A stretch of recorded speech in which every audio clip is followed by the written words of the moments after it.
تو یزید نے کہا حضرت حسین سے بیعت لی جائے، رات کی تاریکی میں بلایا، یزید کی طرف سے پیغام ہے، اوپر سے حکم آیا، اوپر سے حکم آیا جی بیعت لی جائے، یہ ہے اوپر یزید ہے، یاد رکھنا، اوپر سے حکم آیا جی بیعت لی جائے۔ تو حضرت حسین فرماتے ہیں بھئی رات کی تاریکی میں بیعت لے رہے ہو، دن کی روشنی میں بیعت لینا تاکہ ساری دنیا کو پتہ چلے حسین نے بیعت کر لی ہے۔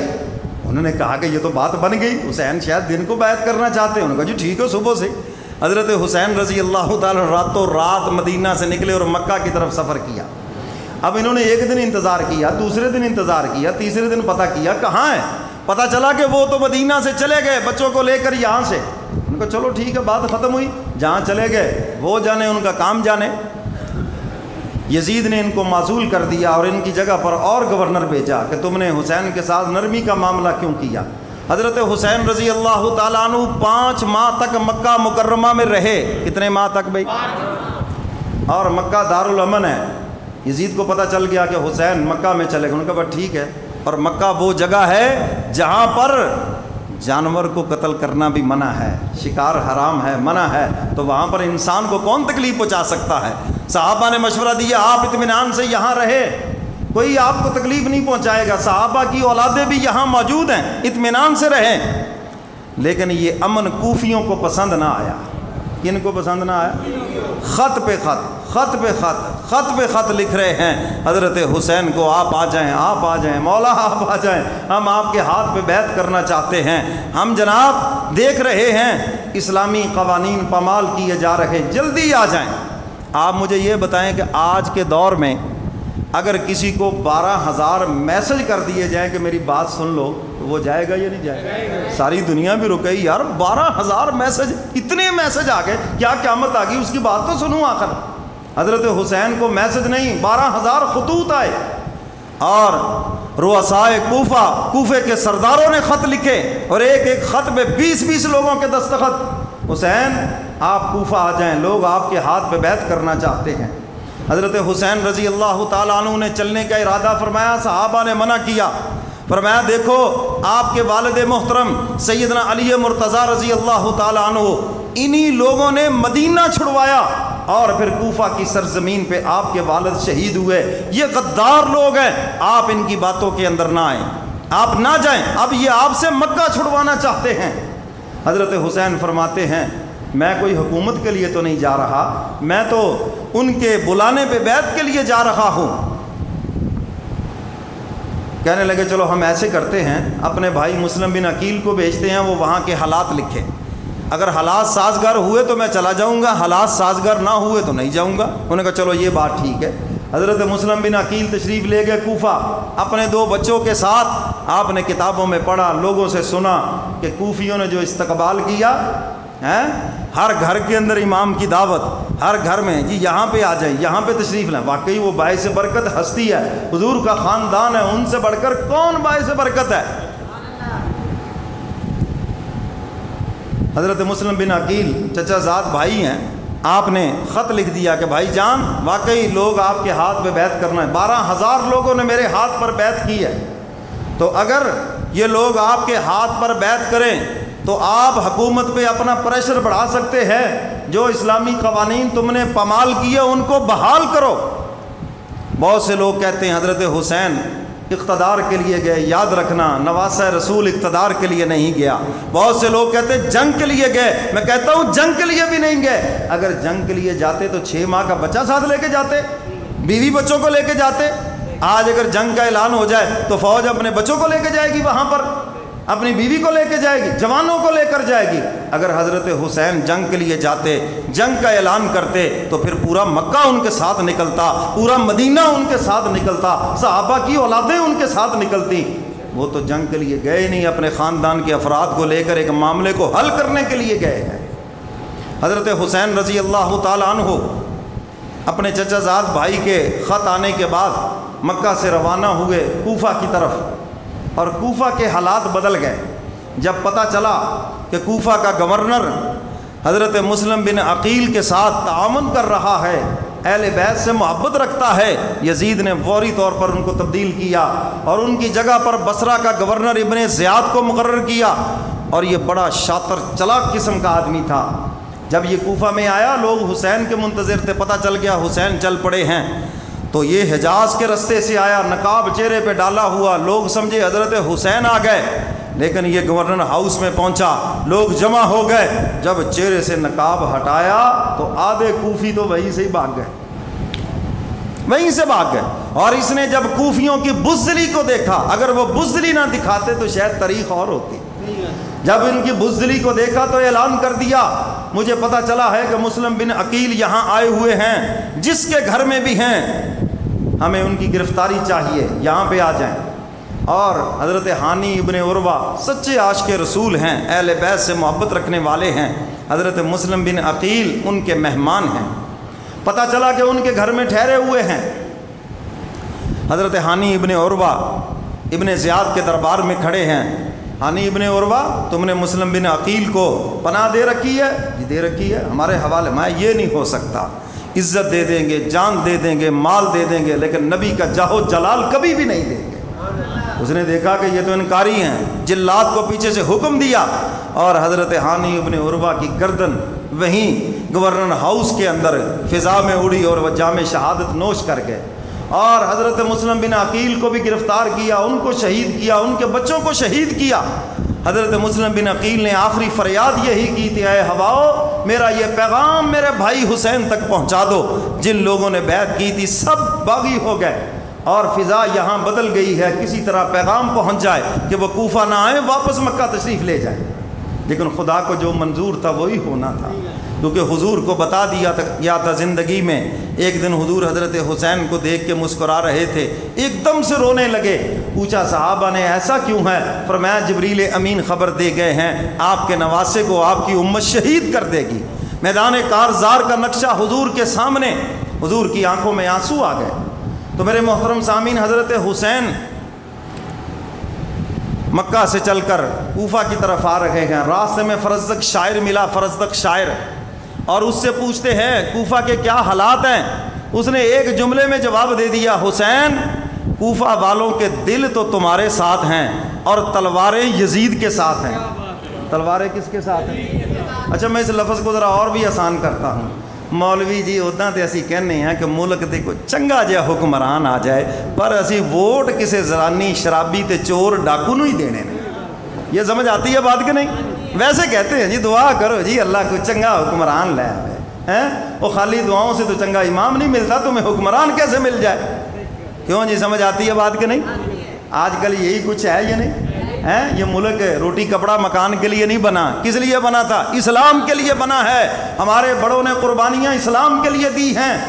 افسوس آج ہم اسلام پسندوں کو ووٹ دینے کے لیے تیار نہیں ہیں۔ آپ جس مسلک سے تعلق رکھتے ہیں قابل احترام ہے، آپ اپنے مسلک کے علماء کو پارلیمنٹ میں کیوں نہیں پہنچاتے؟ کیوں جی پہنچانا چاہیے یہ نہیں؟ ان کو پہنچاؤ گے تو انشاءاللہ العزیز پاکستان بھی بدلے گا، اس کی تقدیر بھی بدلے گی اور یہاں پر اسلام بھی آئے گا۔ اب مجھے کوئی غلط فہمی نہیں، متا آپ یہ سمجھے شاید مولوی صاحب کا کوئی ارادہ بن گیا ہے، یہ نہیں، توبہ میری توبہ، 25 سال کا آپ کا صبح و شام کا تجربہ ہے، میں کبھی یہ غلطی نہیں کروں گا۔ کیوں جی؟ مجھے پتہ ہے جو بھی صدوقڑی کھولنی ہے انا للہ و انا الیہ راجعون، یہ جو پڑھنا ہے تو اس سے پہلے ہی ہم، کیوں جی سمجھ آ رہی ہے بات کہ نہیں؟ دل ہمارے ہیں کہ یہاں اچھا حکمران آ جائے اور ووٹ ہمارا شرابیوں، زانیوں، چوروں اور ڈکیٹوں کے ساتھ ہے۔ میں کوئی کسی ایک پارٹی کی بات نہیں کرتا، جب سے یہ ملک بنا ہے آج کے دن تک کوئی انسان کا بچہ آیا ہی نہیں یہاں پر جس کو ملک کا درد ہو، قوم کا درد ہو یا اسلام کا درد ہو۔ کیوں جی آیا کوئی؟ اگر آیا ہوتا تو پھر ہمارا ہر پیدا ہونے والا بچہ مقروض نہ ہوتا۔ یہ ہمارے قریب افغانستان ہے، 50 سال جنگ لڑی ہے، 30 سال روس کے ساتھ، 20 سال کتنی سپر طاقتوں کے ساتھ، لیکن وہاں ڈالر بھی سستا ہے، وہاں زندگی بھی آسان ہے۔ کیوں؟ وہاں CSS آفیسر نہیں ہیں، وہاں پر مولوی حکمران ہیں، وہاں پہ چٹائیوں پہ بیٹھنے والے ملا ہیبت اللہ خان شیخ الحدیث بھی ہیں، صبح کو حدیث کا درس دیتے ہیں، شام کو نظام سلطنت چلاتے ہیں۔ دیکھ لو امن بھی زیادہ ہے، رزق بھی زیادہ ہے، بہاریں بھی زیادہ ہے۔ کیوں جی؟ اور ہم نے ہر پیدا ہونے والا بچہ ہمارا مقروض ہو گیا، روز روتے ہیں جی بل بڑھ گئے، فلاں ہو گیا فلاں ہو گیا۔ بھئی جب تک ہم اپنا آپ نہیں بدلیں گے نا، اللہ فرماتے لا یغیر ما بقوم حتی یغیروا ما بانفسہم، جب تک کوئی قوم اپنا آپ نہیں بدلے گی میں بھی ان کا کچھ نہیں بدلوں گا، خالی دعاؤں سے کچھ نہیں بدلے گا جب تک میں اور آپ نہیں بدلیں گے۔ جب ہمارا ووٹ ملک کے لیے ہوگا، جب ہمارا ووٹ قوم کے لیے ہوگا، جب ہمارا ووٹ اسلام کے لیے ہوگا، پھر دیکھنا ملک کی تقدیر بدلتی ہے یا نہیں بدلتی۔ ہمارا تو ووٹ ہوتا ہے اپنے مفاد کے لیے، سانو بڑا سوٹ کرتا ہے، کیوں جی ساڑی نالی بنا گیا ہے جی، اے بڑا سوٹ کرتے ہیں نا جی، گیس سے میٹر لوا دیتا ہے جی، ہیں جی یہ ہمیں بہت اچھا لگا، ہماری برادری جو ہوئی جی، ہماری پارٹی جو ہوئی جی، ہیں ہمیں سلام جو کرتا ہے، اپنا اپنا ریٹ ہم نے مقرر کر رکھا ہے، ہر ایک نے اپنی اپنی قیمت وصول کر لی ہے، اور جو منتخب ہوئے وہ اپنی قیمت وصول کر لیں گے، پھر جھگڑا کس بات کا ہے۔ تو میرے محترم سامعین، چونکہ وقت ختم ہونے کو ہے، بس دو چار باتیں کر کے بات ختم کرتا ہوں۔ تو فرزدق شاعر کہتا ہے جناب دل آپ کے ساتھ ہیں لیکن تلواریں یزید کے ساتھ ہیں۔ اچھا چلو میرے پاس تو خطوط آئے، میرے بھائی نے جب کہا ہے تو چلیں گے۔ جب آگے پہنچے تو پتہ چلا کہ مسلم بن عقیل شہید ہو گئے ہیں۔ حضرت حسین نے ساتھیوں کو جمع فرمایا اور ان سے پوچھا حالات بدل گئے ہیں کوفہ کے، جب ہم چلے تھے مکہ سے حالات اور تھے، اب حالات اور ہیں، اب بتاؤ کیا کرنا ہے۔ ہم تو جنگ کی تیاری کے لیے نہیں آئے، ہم جنگ کرنے کے لیے نہیں آئے، جنگ کی تیاری بھی کر کے نہیں آئے، ہمارے ساتھ تو خواتین ہیں، بچے ہیں، چند نوجوان ہیں، ان سے تو جنگ نہیں ہو سکتی، اگر جنگ ہی کرنی ہے تو واپس چلیں اور اس کی تیاری کر کے آئیں۔ حضرت مسلم بن عقیل کے بیٹے کہنے لگے ہم تو اپنے والد کا انتقام لیے بغیر کسی شکل میں واپس نہیں جائیں گے، اگر آپ نے جانا ہے امام تو آپ چلے جائیں، ہم تو نہیں جائیں گے۔ فرمایا جب تم نہیں جاؤ گے تو میں بھی نہیں جاؤں گا۔ تو پھر مشورے سے طے ہوا آگے چلے، اور جب کربلا میں پہنچے پوچھا یہ کون سی جگہ ہے، میں یہ کربلا، میں ہاں یہ وہی جگہ ہے جس کی وضاحت میرے نانا فرما گئے ہیں۔ اے کربلا کی خاک اس احسان کو نہ بھول، وہ تڑپی ہے تجھ پہ لاش جگر گوشائے بطول، وہ اسلام کے لہو سے تیری یہ پیاس بجھ گئی، وہ سیراب کر گیا تجھے خون رگے رسول۔ اے کربلا کی خاک اس احسان کو کبھی نہ بھولنا، تیرے اوپر شہزادہ اہل سنت، تیرے اوپر جنت کے جوانوں کا سردار حضرت حسین رضی اللہ تعالیٰ عنہ کا مقدس خون بہا ہے، اور یہ خون اتنا پاکیزہ ہے، اس کے بدلے اگر پورے کوفہ کا بھی خون بہہ جاتا تو اس کا مقابلہ نہیں ہو سکتا، بلکہ میں تو یہ کہوں گا سارے کوفیوں کا خون ایک طرف، حسین کے ایک پسینے کے قطرے کا بھی مقابلہ نہیں ہو سکتا۔ حضرت حسین رضی اللہ تعالیٰ عنہ کے پیچھے نمازیں بھی پڑھ رہے ہیں، مذاکرات بھی چل رہے ہیں، 3 شرطیں آپ نے رکھیں، فرمایا یا تو مجھے واپس جانے دو، دوسری شرط یہ ہے کہ مجھے یزید سے ملنے دو، تیسری شرط یہ ہے کہ یہاں پھر اسلامی سرحدوں پہ جانے دو۔ انہوں نے کہا ہم گورنر کو خط لکھتے ہیں، جو جواب ملے گا جواب دیں گے۔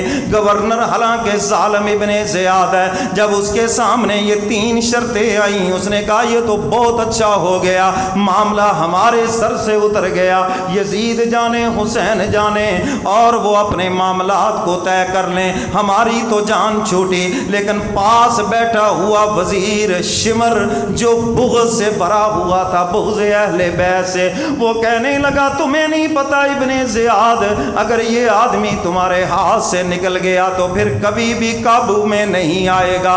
تم نے دیکھا کہ گورنر مدینہ کے ہاتھ سے نکلا، یہ مکہ مکرمہ پہنچ گئے، ان کے ہاتھ نہیں لگے، اور اگر یہ تمہارے ہاتھ سے نکل گئے بات بہت دور چلی جائے گی۔ اور دوسری بات اس نے کہی، پہلے حضرت حسن اور حضرت امیر معاویہ کی ملاقات ہوئی تو صلح ہو گئی، اگر ان کی بھی ملاقات ہو گئی تو ہو سکتا ہے صلح ہو جائے۔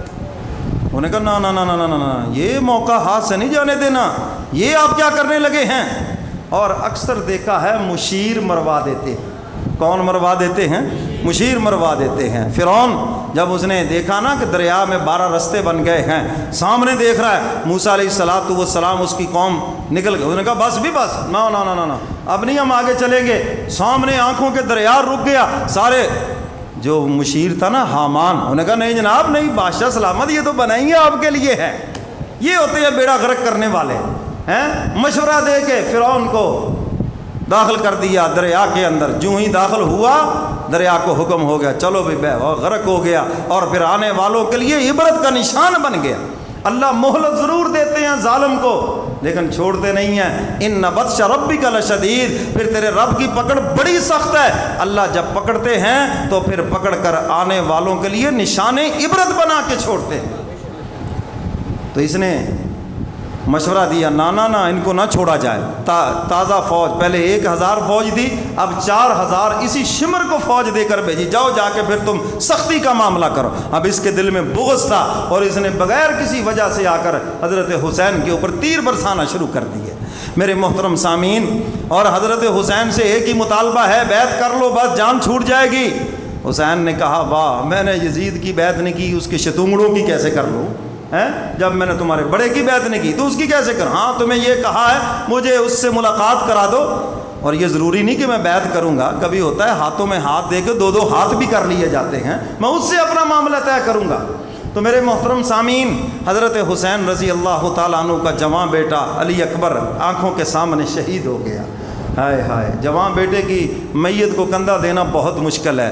جو جواں بیٹے کی میت پر نہ رویا وہ حسین، جو دہکتی آنکھ کے شعلوں پہ سویا وہ حسین، اور جس نے اپنی خون سے دنیا کو دھویا وہ حسین، اور جس نے سب کچھ کھو کے پھر بھی کچھ نہ کھویا وہ حسین رضی اللہ تعالیٰ عنہ۔